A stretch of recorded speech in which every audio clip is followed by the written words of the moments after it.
ঈদের দিনে আপনার মায়ের হাতের কোন রান্নাটি আপনার সবচেয়ে বেশি পছন্দ? সব, কিন্তু আমি খুব সুইটস লাভার। ওকে।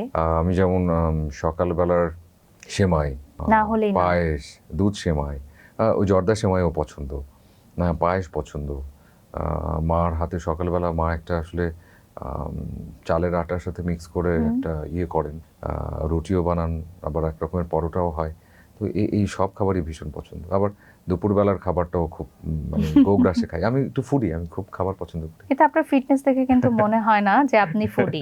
তার মানে কি শরীরচর্চাও করা হয়? হ্যাঁ, ওটা করা হয়। ওটা তো একটা মানে কিছু করার নেই। আমাদের সবাইকে তো একটা জার্নির ভিতর থাকতে হয়। কিন্তু আমি খাবার খুব এনজয় করি। ধন্যবাদ এত ব্যস্ততার মধ্যেও ঈদে আমাদেরকে সময় দেওয়ার জন্য। আপনার সিনেমা জিন 3 জন্য রইল অনেক অনেক শুভেচ্ছা ও শুভকামনা। জিন 3 দেখতে হলে আসুন এবং আপনাদের যেমন লাগে, যেমনই মনে হয় সেটাই আমাদেরকে জানান দেন, যাতে করে আমাদেরও যদি কোনো ভুল থাকে আমরা শুধরে নিতে পারি নিজেদের।